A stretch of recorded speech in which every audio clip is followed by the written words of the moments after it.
Thank you. Again, my name is Flor Gonzalez, and I'm excited to be with you today. One of the things that I will ask is that you ask your questions in the chat. Don't wait till the end. I will be asking questions throughout the presentation. So I really want us to have great discussions regarding this topic. As you know, February is Teen Dating Violence Awareness Month, and it's really important for us to engage our teens in the work that we are doing. I'm going to go ahead and start my presentation by talking about our services here at La Casa, and then we'll start our discussions regarding teens in our community. So our mission here at La Casa is to support individuals affected by domestic violence while striving to prevent and end abuse and promote healthy relationships. As most of us in this work, it is very important for us to have conversations about domestic violence and support those people that are coming through our doors and assist them with any issues or concerns they might have. Our vision is a society where individuals and families live without fear of danger or abuse in any relationship. La Casa was established in 1981 by a group of women that were studying at NMSU. These students at NMSU thought that there needed to be a place where people that were suffering from domestic violence could go and get away, from the people that were perpetrating abuse. They established a house off campus, right across the street from NMSU, where students were able to get these services that were needed. Maybe it meant one night away from their perpetrator. Maybe it meant 2 or 3 days, away from their perpetrator. They quickly realized that a lot more was needed in forms of services in our area because domestic violence was a bigger issue than what they had originally thought. La Casa now has a 90-bed shelter, and we operate our only domestic violence shelter program in Doña Ana County. Services include, again, the emergency shelter with 90 beds, our prevention and intervention department, our children and youth services, legal and immigration services, advocacy services, outreach and transitional housing, transportation. We provide emotional support, and our batterers intervention services. Our program is a comprehensive program here in Doña Ana County, and again, also includes batter intervention services. We have 2 locations. Our main office is in Las Cruces, and we have a satellite office located in Anthony. We provide all of these services mentioned earlier in both of these locations. Our crisis line number is 1-800-376-2272 or 575-526-9513.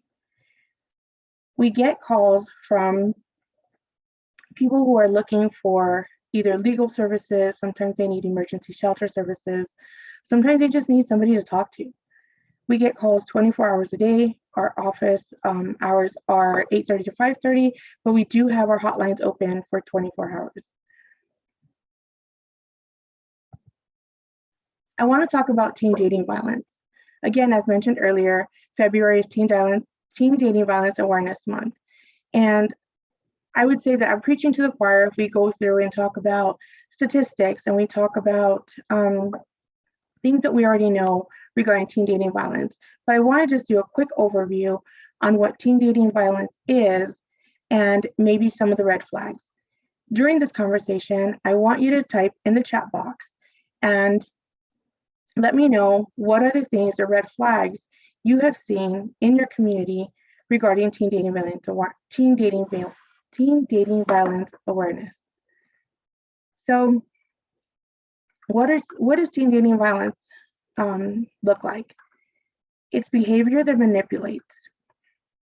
If somebody's manipulating another person while they're in a relationship, asking them to do things that they don't want, and putting them in situations when there's a lot of pressure, that could be manipulative behavior. Gaining power and control over the other individual. Give me some examples in the chat of what that looks like. Let's talk about gaining power and control over another individual. Teresa, can you help me and let me know if there's anything in the chat? Yeah, of course. So there's two comments from participants: someone that controls you, isolating from family and friends, and can be manipulative. Absolutely. Let's talk about isolation from family and friends. We know that 1 in 3 teens are experience teen dating violence in our communities. And so let's talk about the isolation and control. What does that look like specifically for teens that are experiencing this type of behavior? Let me know in the chat box. So hidden from family and friends, embarrassment. There was also another comment of not letting you have a social life. So back to isolation. Absolutely. How many of you have gone either to the schools or have done work with students and you have seen these type of behaviors happening right in front of you?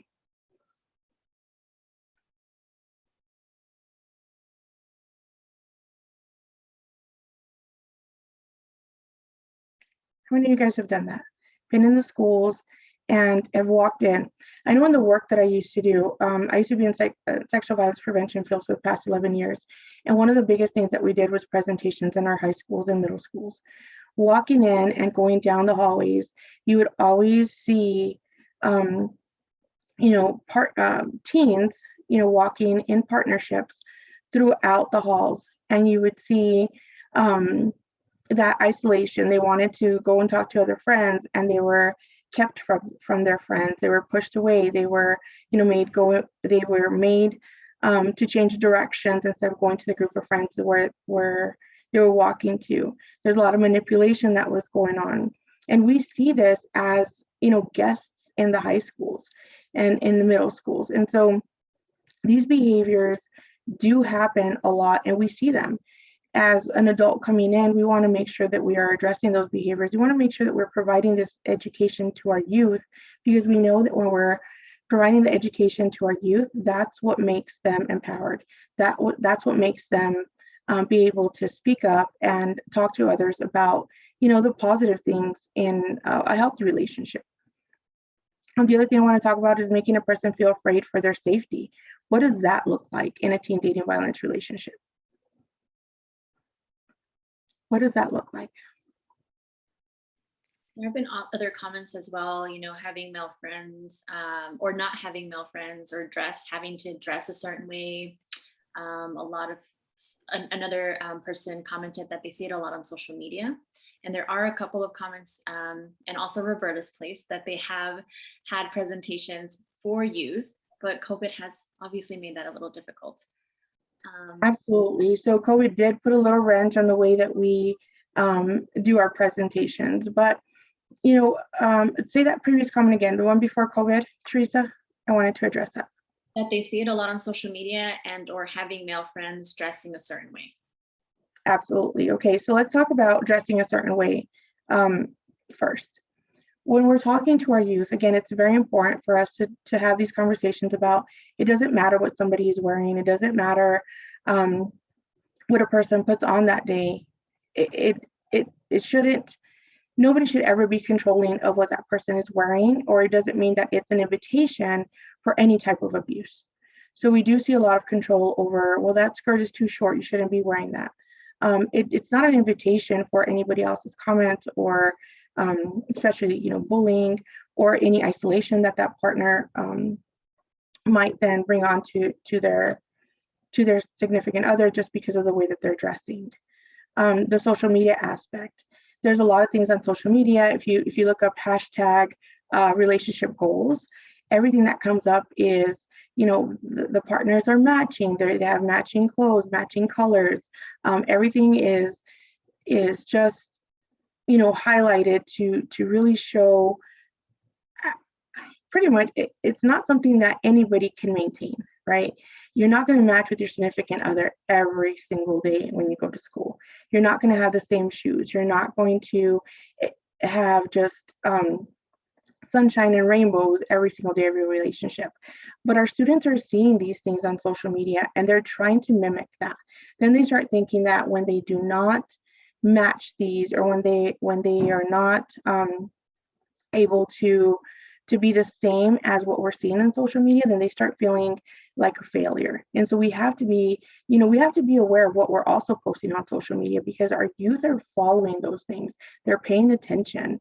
And social media does have a big impact on, our youth.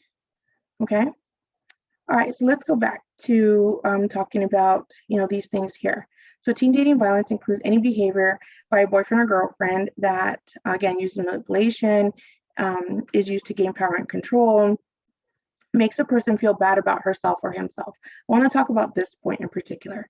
Give me some examples of when somebody makes a person feel afraid, makes a person feel bad about themselves. What have you seen? What are some of the things that our youth do sometimes that really puts a lot of pressure that could be considered teen dating violence? I think it also kind of goes back to, what they were wearing, right? Like kind of making fun of, hey, what are you wearing? You probably shouldn't wear that. Name calling, commenting on appearances. A participant commented, weight. Absolutely. Great. So then I'm using the examples again. Thank you for your responses in the chat. So I'm using those examples. If somebody is in a relationship with somebody else, of course, there has to be that respect. There has to be those boundaries. There has to be all these things that we talk about when we're talking about a healthy relationship. Our youth, and going in and doing presentations in the schools, one of the things that I noticed was when I was talking about give me the red flags of a relationship, students would automatically start giving me all the red flags, right? Jealousy, control, checking people's phones, not letting them have partners, isolations. These are things they could just go through and give me a list within 10 seconds of all the red flags and what that looks like. If I started asking, what does a healthy relationship look like? I usually got silence. There was hesitation. I got answers like opening the door for somebody while they're walking out, paying for their dinners if I take them out to dinner. So there was a big disconnect in what they truly believed was a healthy relationship. Opening the door for somebody as they're walking out, that's a very kind gesture, but that does not show what a healthy relationship is. And so in doing those presentations, I had to change the way I was going in and talking to teens, because they had a very good idea of what the red flags were in an unhealthy relationship. But again, there was a big disconnect when we were starting to talk about what a healthy relation looked like. They started talking about respect, and they can tell me what respect meant with an authority figure, with parents, teachers, maybe somebody, in a position of authority, but they couldn't tell me what respect looked like within a relationship. And so we really had to go back and redo our curriculum to start talking about healthy relationships, healthy boundaries, communication, respect, consent. And once we started, empathy was another big thing that we talked about, inclusion. These are things that we had to really break down and started talking to our youth when we were going in and doing presentations, so that they can start understanding what a healthy relationship looked like. This made a huge difference in our outcomes when we were looking at program evaluations, because now they understood what a healthy relationship looked like. Now they understood not only the red flags of bad relationship, but they're also learning on what is it that they have to do in order to what are their behaviors that they're having to bring into this relationship. Consent was a huge conversation. If you ask a lot of the kids in our schools, what is consent? They can't give you a clear answer. So really breaking that down and having these conversations with our youth is going to empower them in their relationship, so they are not learning from their friends, so that they're not learning from our music or music videos, so that they're not learning from social media, but they're learning from somebody who really understands the dynamics of a healthy relationship, and they're able to take what they're learning and practice that in real life. Anything in the comments, Teresa? There was just more comments in regards to your question earlier, calling them stupid, that's a big no-no. When someone wants to spend time with their family, or if they participate in sports or activities, they may be able to make them feel guilty for doing that.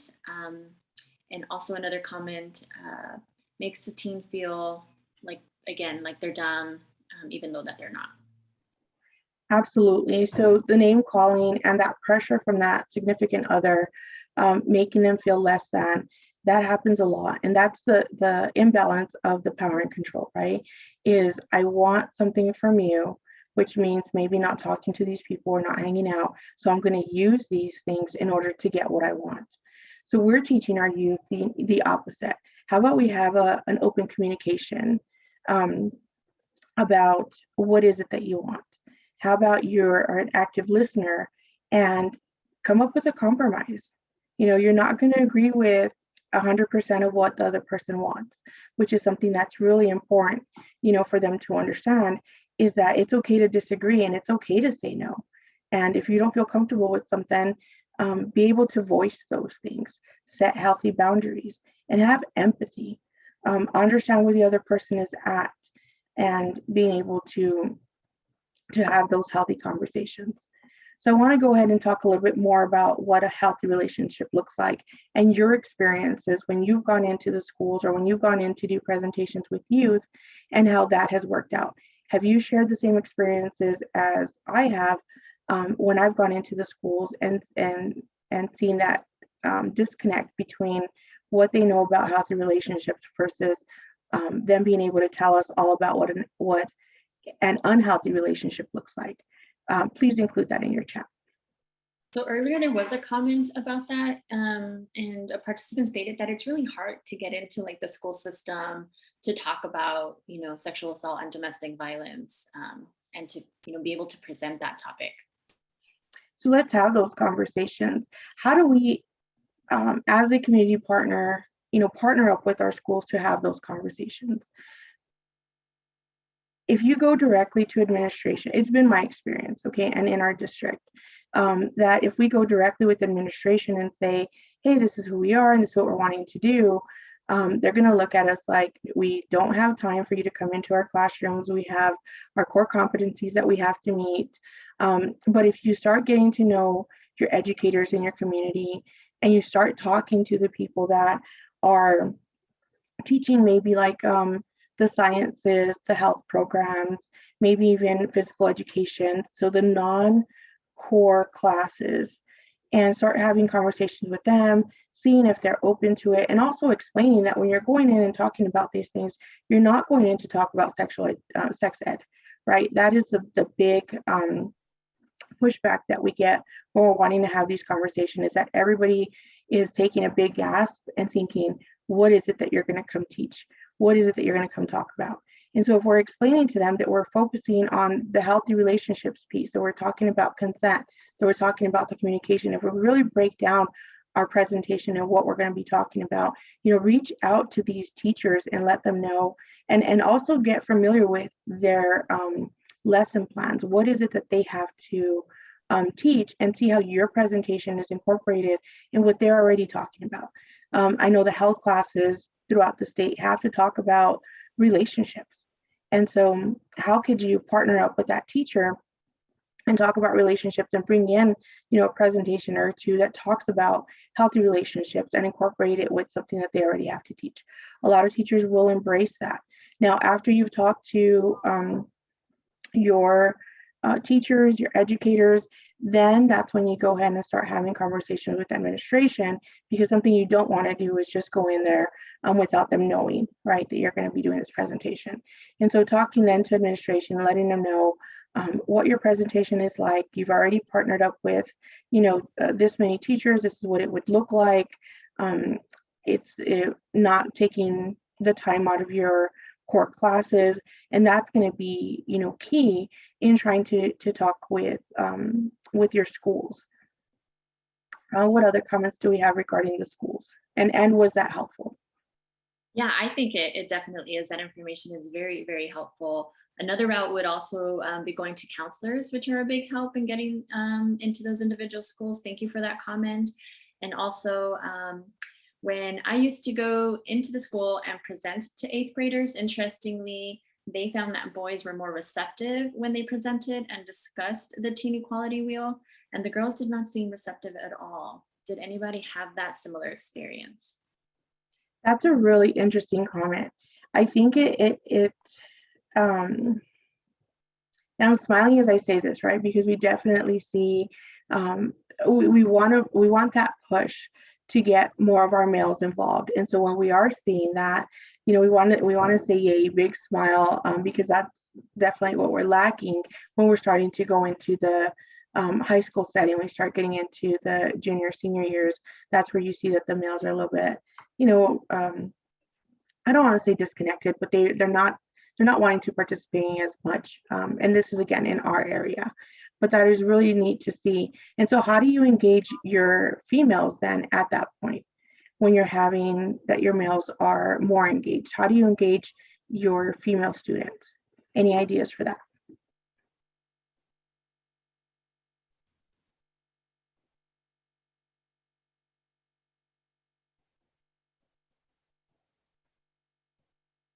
And I'll go ahead and talk a little bit about engaging your students at this point. Um, One of the things that I know every time that I do a presentation, whether it be through Zoom or in person, is that you're always going to have that one or two, three, maybe four students, depending on the class and the area that you're in, that is going to say, or they're going to say inappropriate comments, or they're going to answer to try to see how far they can go, right? They want to try to push your buttons and see how much of this are you going to allow. Just like when a substitute teacher goes into their classroom, they're thinking, okay, this is a free day, so we're going to have fun with what's happening. One of the things that I practice all the time is whenever I do have a student that's making an inappropriate comment or answers, and maybe the answer is just totally wrong, or maybe even victim blaming in those cases, I want to then call on that student and not get, upset or shut that person down. I want to make sure that I'm engaging that student, because most of the time these students that are answering these questions inappropriately, or the ones that are speaking out to try to see how far they could push the envelope, are what we call the influencers, right? Quote and unquote. The ones that the students are going to look to because they're always saying things or making jokes, students are laughing. So I want to go ahead and include them in the conversation. So the last thing I want to do is say, absolutely not, that's wrong, or make them feel ashamed or embarrassed for what they said. So I want to have them tell me more. So one of the things that I do is I ask them, so you mentioned that, it's that person's fault because of what they were wearing. Can you tell me a little bit more about that? What does that look like? Explain to me, where did you get this idea from, so that we can then start to have an open communication about that and take that as a learning opportunity for everybody else that's sitting there and listening to that, so that they know that his answer was wrong, his or her answer was wrong, but not making them feel bad or ashamed or putting them down in any way. Let's talk about that. You know what? That's a really good point. I know that in a lot of classes that I've been to, that's one of the first answers I get. So what do you guys think about that? Then engaging the students so that we are having those conversations, and then using that as a teachable moment to go ahead and turn that into a learning opportunity. Those are the people that you really need to get engaged and be a part of your presentations, because you need them to help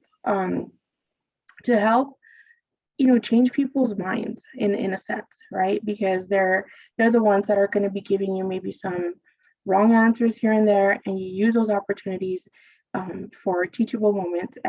And by the end, so I used to do a curriculum which was 8 to 10 weeks long, and I would see a big shift in those kids' behaviors and attitudes as we're going along.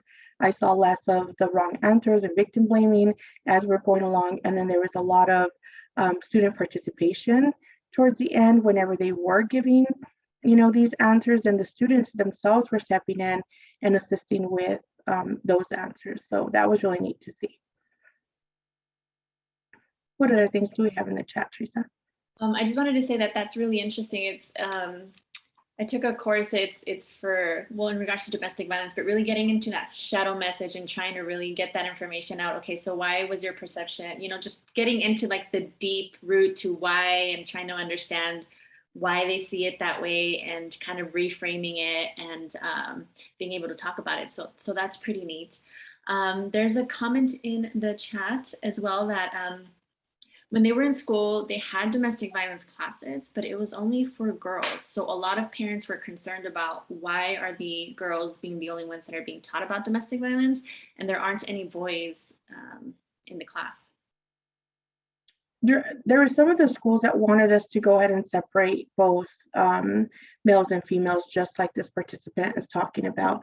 And so in conversations with both administration and the teachers, we wanted to let them know that because this is a setting where we wanted and we needed them to hear from each other, and that was going to be important for us to keep them there and keep them together. This is not a topic where we just need to talk to people that identify at a certain way. We definitely don't want to segregate anybody from these conversations. And so having conversations, especially with a mixed group, for me, and in my opinion, is extremely important, because this way they can hear what the other participants are talking about. They could hear their discussions, and they could have the open communication about these things.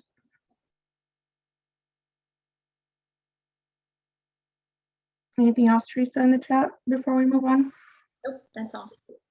All right, so let's go ahead and talk about teen dating violence primary prevention. So what does it look like when we're talking about primary prevention when it comes to legislation? Can anybody tell me where I'm going with this, or what that would look like? What are your thoughts on that?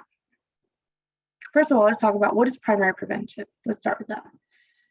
So primary prevention approaches that take place before teen dating violence has occurred to prevent the initial perpetration, right? So we want to take steps before these things are happening.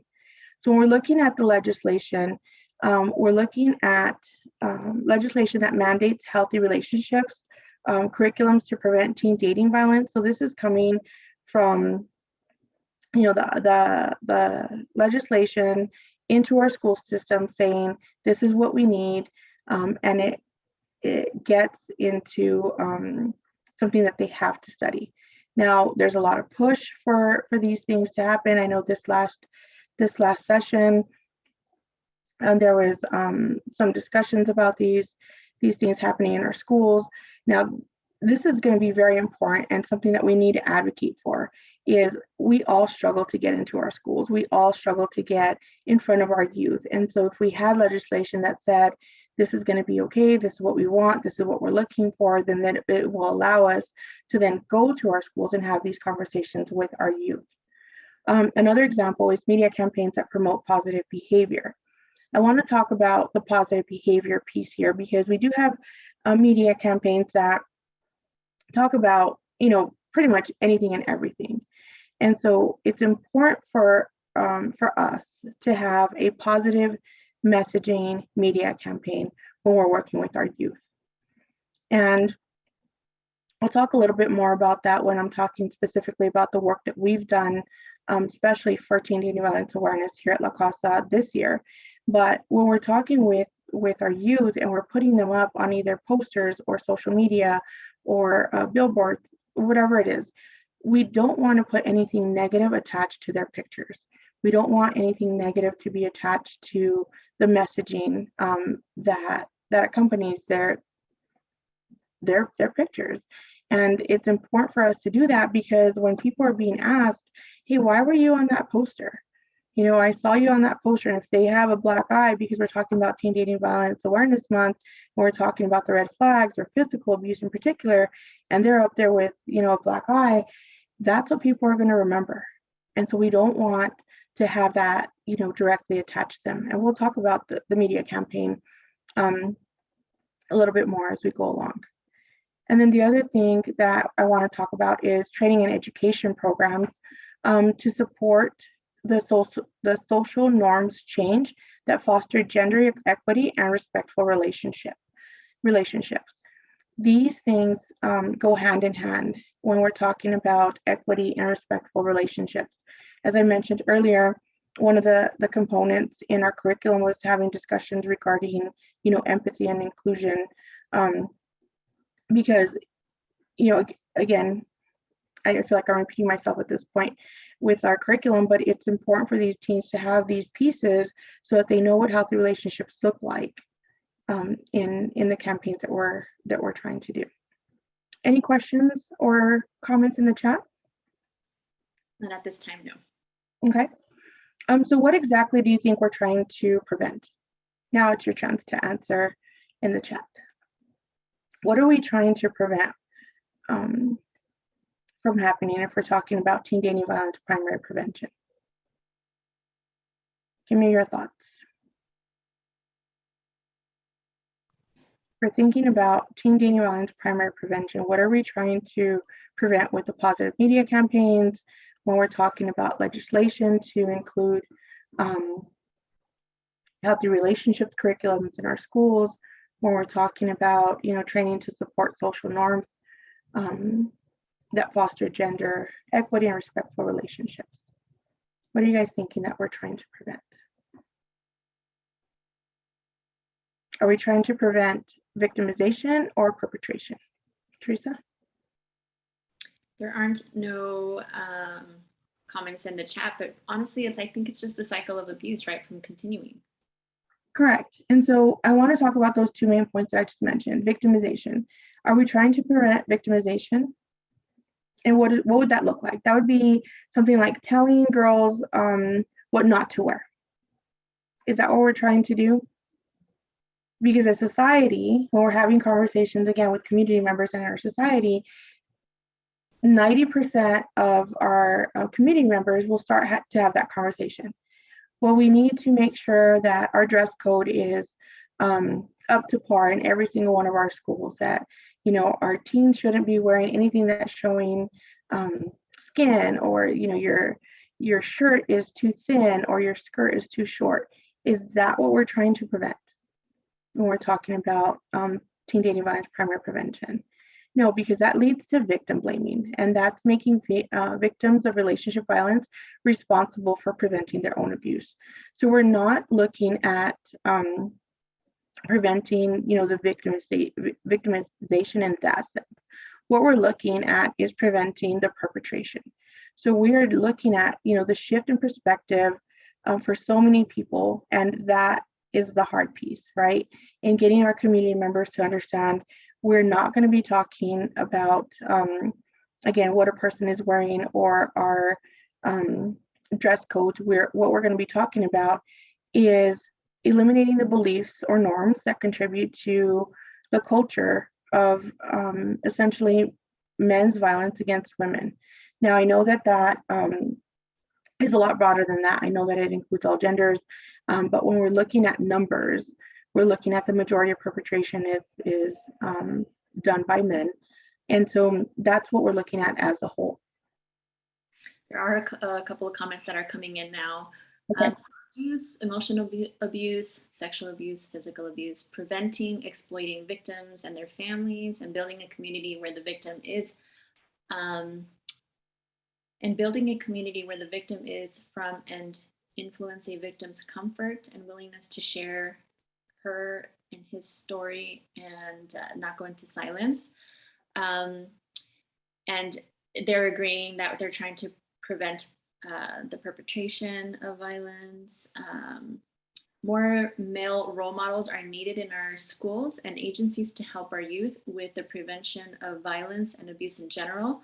We need to include people from all backgrounds, promoting long-term healthy lifestyle, beliefs and relationships and values, and also agreeing that they think preventing victim blaming. So great answers. Thank you for that. So a lot of things that are focusing on, we're trying to prevent the perpetration and the shifting in the perspective for our community to know that instead of victim blaming or instead of, trying to change those things, we really need to focus on changing social norms, right? And so there was the last two, Teresa, that you mentioned. Can you repeat those, please? Yes. So long-term healthy lifestyle, beliefs, Mhm. relationship, and values, and preventing victim blaming. Absolutely. So I also want to go back to have a conversation about including more role models in this work, right? And what does that look like? It's not just male role models, it's all genders. It's having, okay, let me back up. When we were doing a communications campaign a couple years ago, it was a poster campaign that was going to be put up in our high schools regarding um, the messaging of sexual violence prevention. And one of the things that was important to us, and again, you'll see it in our campaign that we've been working on, has been making sure that we are including people from our own communities in those projects. We can come up with a stock photo from the internet about some teens that are, talking or having a conversation, and make posters and put our own messaging up there. But it's really important for us to take people from our own communities so that when the posters are up and our teens are looking at that, they can identify with who they're looking at on that poster. And that message that's on that poster, that billboard, social media, it's going to have an impact because they're going to look at that and say, that's us. That is somebody that I know. That's somebody that's local. What is this all about?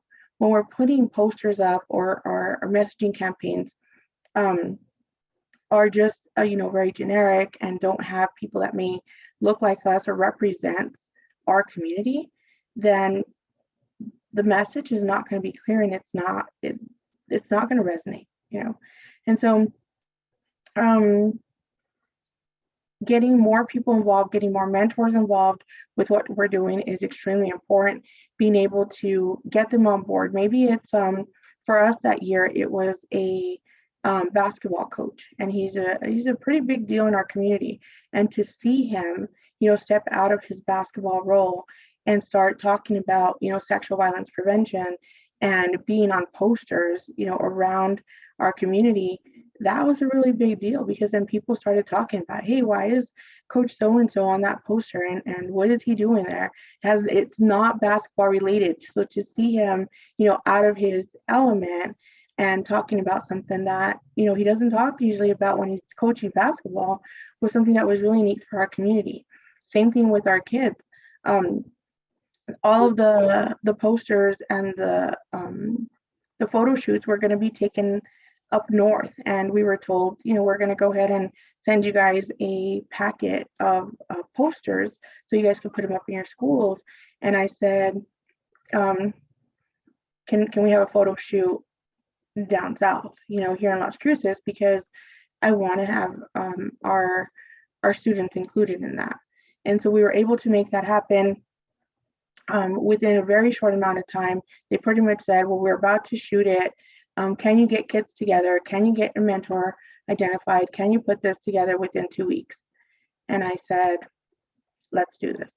It is important enough for our community for us to be able to, show our representation of our areas so our kids can see that. What have been your experiences with community involvement and getting your youth and your mentors involved in your community? Please type that in the chat, because I want to have a conversation about involving your own youth and what that looks like in your area.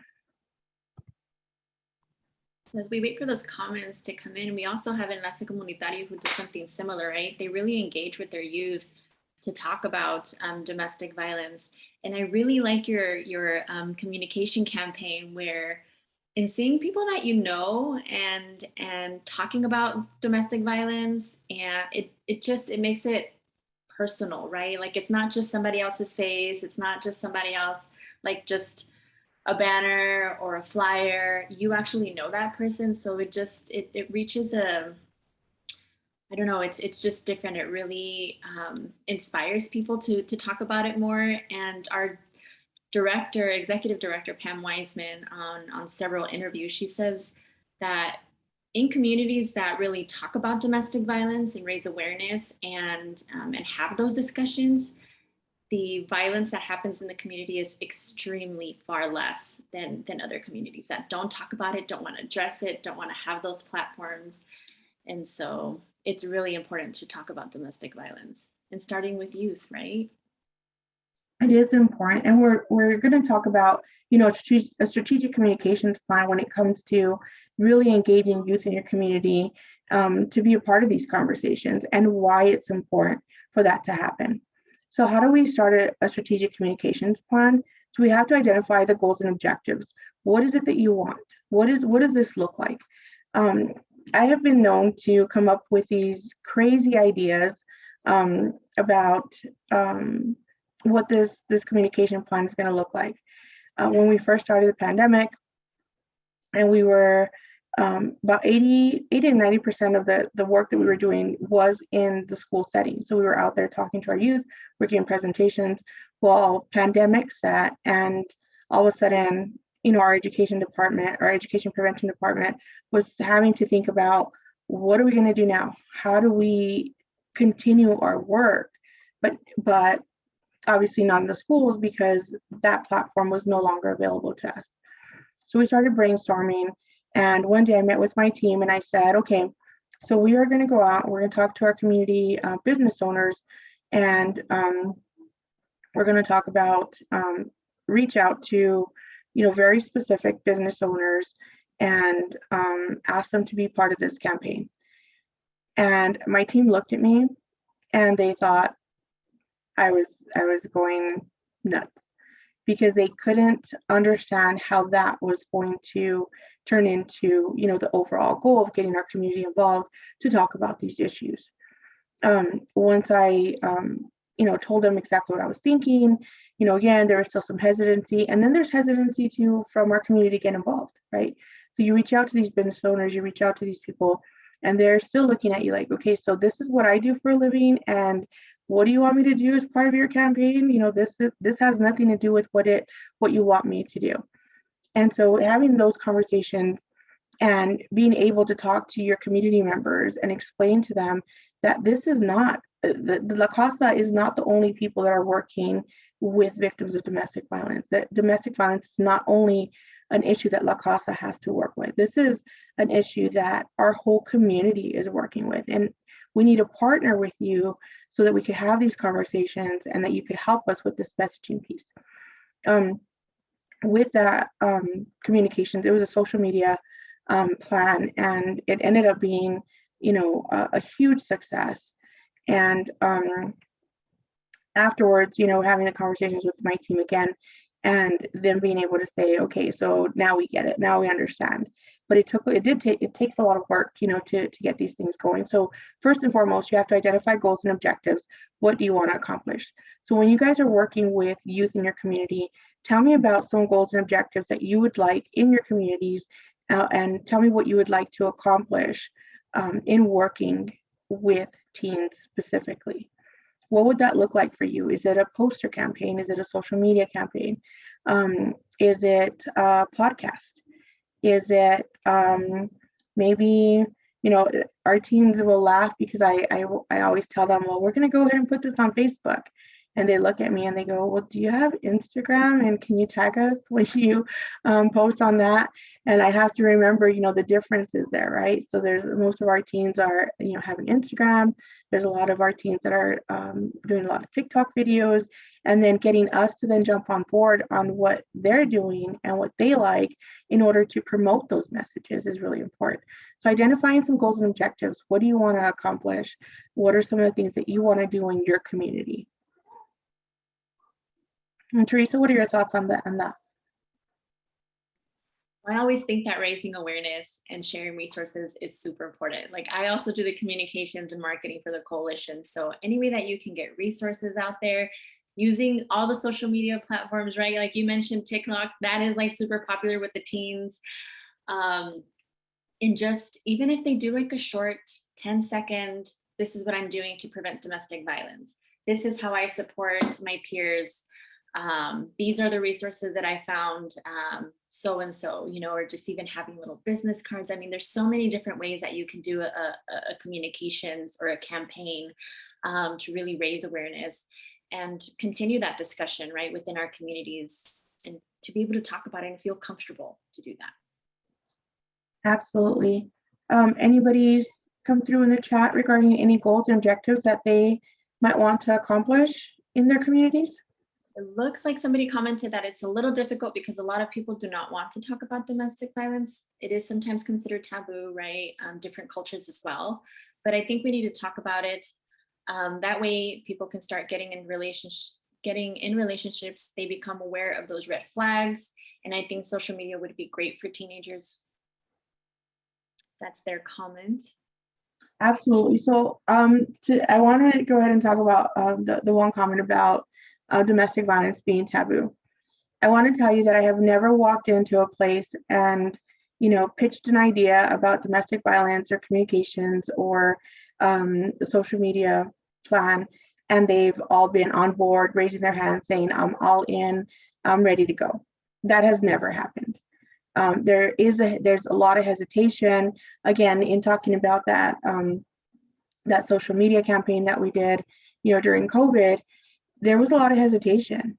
There was a lot of, people, there was friends of mine that owned businesses that I was reaching out to, people that I know, people that knew the work that I did, that were avoiding me for a second because I was reaching out and wanting them to be a part of this campaign because they couldn't understand, how is this going to connect? Does this mean that I'm going to be seen, in this negative light in some way? And so we always have to stress the importance of positive messaging. What is that going to look like? And what is that going to do to your business as well? It's not going to be shedding a shadow on your business. It's going to do the opposite. It's going to show our community that you are involved. You're involved with the nonprofit. You're involved, wanting to talk about these issues. And when you see some of the messaging pieces that we've done with our youth, you'll understand what we mean with the positive messaging piece. And how that has positive impact with our communications plans that we've done. Anything else coming through, Teresa? Yes, there was a comment that stated, I wish we had more resources here in Roosevelt County. I would recommend also going to our website at NMCADV. We do have other organizations that might be in your area that you can refer people to, but a lot of our organizations and programs do create, flyers and have resources that, might be helpful, like the hotline, the national hotline, where to call, and things like that. What are your thoughts for? I think, when we're looking for people to work with, we need to start doing the things that are uncomfortable, reaching out to people, having those conversations. You are going to get a lot of no's, and that's okay. And maybe you get a no this time. Maybe you rephrase the way you're asking, the next time that you go. All it's going to take is going to be one person, one business, one team, somebody from your community that's going to step up to do the project with you. And once people start seeing what that's going to look like, then you're going to have more. For the projects that I've done, we started off with, again, a lot of people saying no. They're very hesitant. They didn't know what it was going to look like. And the minute that our campaign went up, then we started having people call. People that we hadn't even reached out to initially were calling, saying, so we saw so-and-so that was a part of this thing on social media. Can you tell us what it's about and give us more information? And once we did, how are we a part of it? What is it going to cost? When we tell them it doesn't cost anything, this is just a partnership. And we had a waiting list. We actually had a waiting list from people in our community because we couldn't get everybody in. So it works out really well. Again, it is going to take some time, and it's going to take some work on your part. So understanding your community, understanding where your community is at with these topics, and then identifying the people that you really want to work with and explaining what the positive messaging piece is all about and what that's going to do for their business in partnership with the agency that you're working with. So the next piece here is defining your audience. Since we are talking about teens specifically with this presentation, I want us to talk about how do we go about identifying teens in our community that are going to be working on our projects with us. We want to look for teens in our community that are influencers, and I put influencers in quotations because influencers does not necessarily mean that they are the most popular kids, the ones that are involved in sports. Those are the ideas that I always get when I'm asking for, teens in our community who should be a part of this campaign. A lot of people say, well, reach out to this athletic group and maybe they might have some. There's nothing wrong with reaching out with athletic groups. I mean, I'm a volleyball coach for the past 27 years in one of our local high schools. And so I am very familiar with our athletes, and I will involve them. If there's some athletes in our community that want to be a part of it, absolutely.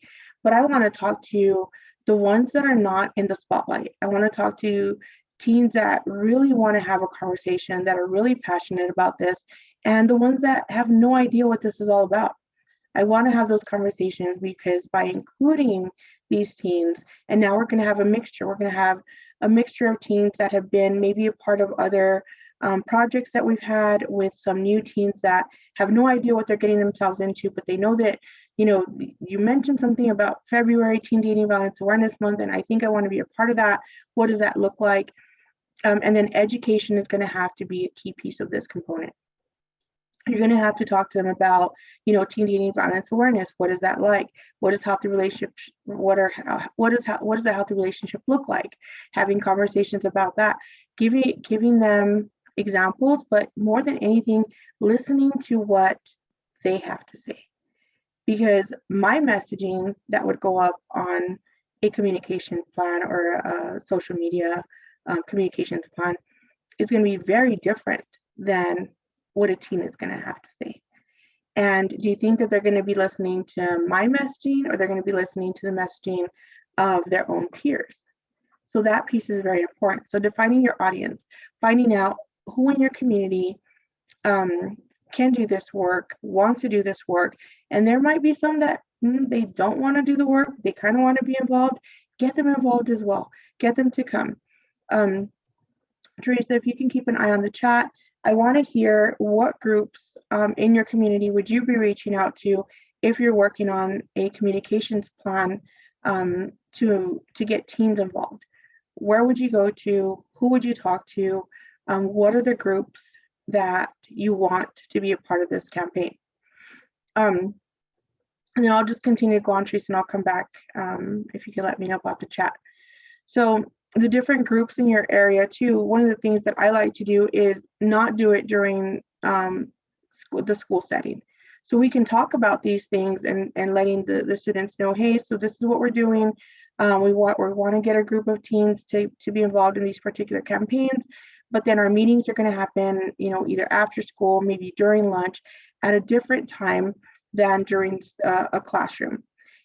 What I have found through my experience has been, if we do it in a classroom setting, then there's people in there that might not want to be a part of this campaign, that feel like they have to.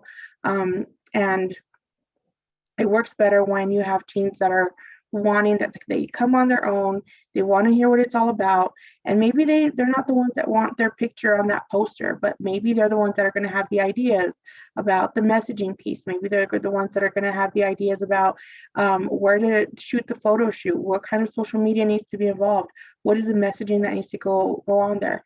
So tell me about the teens in your community that you would like to engage in these plans. So one comment was the Boys and Girls Club. Great. So Boys and Girls Club, that's an excellent group. Going out there, talking with them, trying to find out if that is, if there's a group of teens that want to be with you and want to work with you on these campaigns is pretty amazing. Anybody else? I would say when I was back in high school, right? I really went to like some events that had food, like if there was lunch pizza or something like that, I'd be like, yes, sign me up. If I get pizza like from Domino's today, I would be happy to go and learn more about it. And obviously I was interested in the topic, but that extra of having that food, like, Yeah. food, so. Yeah, how do you get them to come to your meetings? Food is definitely, top on the list. If you're feeding somebody, they're going to want to be there, if nothing else, for the food, right? And that's how you get them in, though. You get them in, and you start having these conversations, and you start talking about, the plan or what is it that you want to do, the campaign itself, and you'll get them interested. Again, developing the message. What is the message that you want on there? And it's not so much that you want, it's giving those education pieces to the teens so that they can come up with their own messaging. And that piece is important. Again, I talked about this earlier. If I sit there and do this campaign and I put my messaging piece on there, it's not going to be the same as if the teens are developing their own messaging and seeing them on their campaigns, because then they get to talk about it. People are going to ask them, hey, so I saw that you were on this billboard. What is that all about? Okay, and now they have this education piece that they've gotten from your meetings, and they're able to say, well, the reason I came up with this was because of this. So now we have many advocates out there in our community talking about domestic violence, talking about healthy relationships, changing social norms. And when you have that, you have a successful plan, a successful campaign. So, and I get excited. This is the part where I get really excited when I start talking about our teens and a successful campaign. Teresa?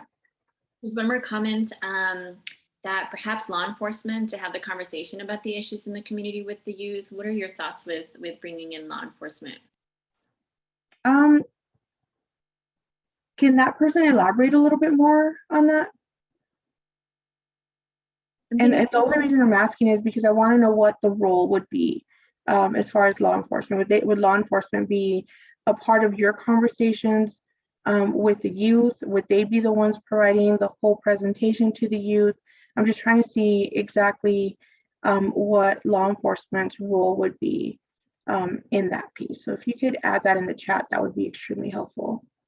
Or maybe if that's somebody that you would reach out to, right, to connect and just. So we'll wait on that comment to come in.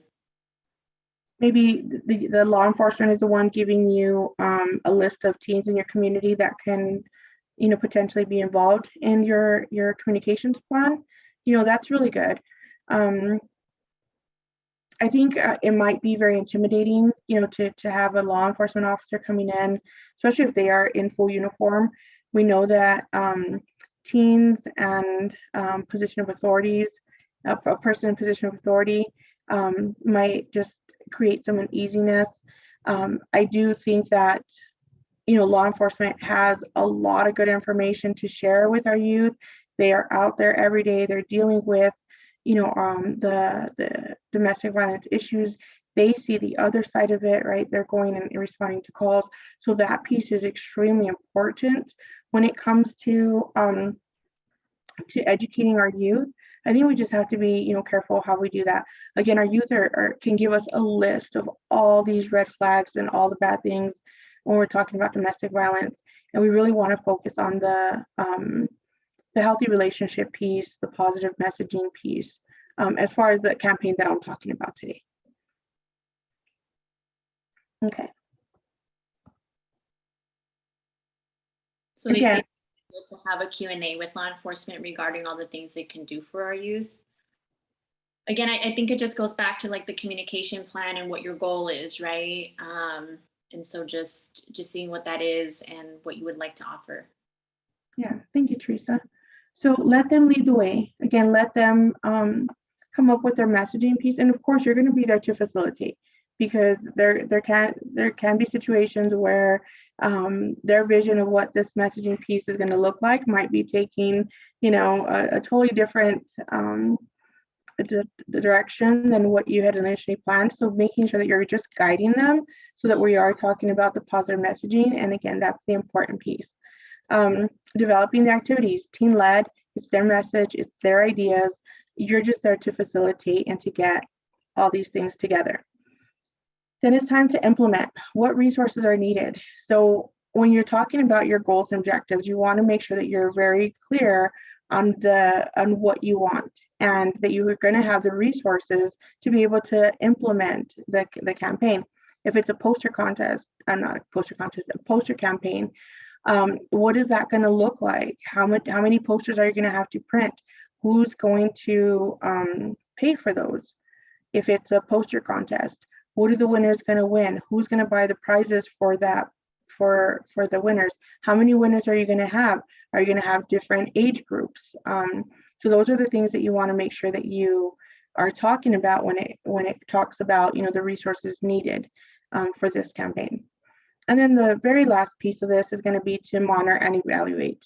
Once the piece is up, whether it be the posters, the poster contest, whether it be social media, billboards, then you want to monitor and evaluate how it's doing. What are following up with the teens, if it's their faces, their messaging, following up with them and talking to them about, have you had discussions regarding, you know, the posters? Has anybody talked to you about this? What kind of questions are you getting? Wanting to get that feedback is going to be extremely important, because you want to see how this is doing, and you want to make sure that it's that you're getting the feedback that you wanted from these campaigns. Any questions or comments regarding the strategic communications plan portion of this? You know, we're running out of time, so I'm going to kind of go through really quick. So this is our billboard campaign that we did here at La Casa. We have some different makers in our community. That's what we're calling our youth that are working with us in this campaign. So difference makers is somebody in our community that's going to make a difference. It's going to talk about teen dating violence and healthy relationships in our communities. For this person in particular, they wanted to talk about education equals prevention. That was their messaging piece. That's something that they created.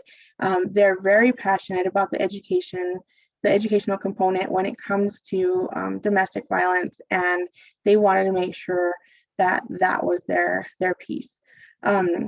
Again, positive messaging. So it wasn't anything that we're talking about the red flags, or we did put Teen Dating Violence Awareness Month, but we only put the acronym on there. We wanted to make sure that, you know, people knew where to reach out in case they were going through something.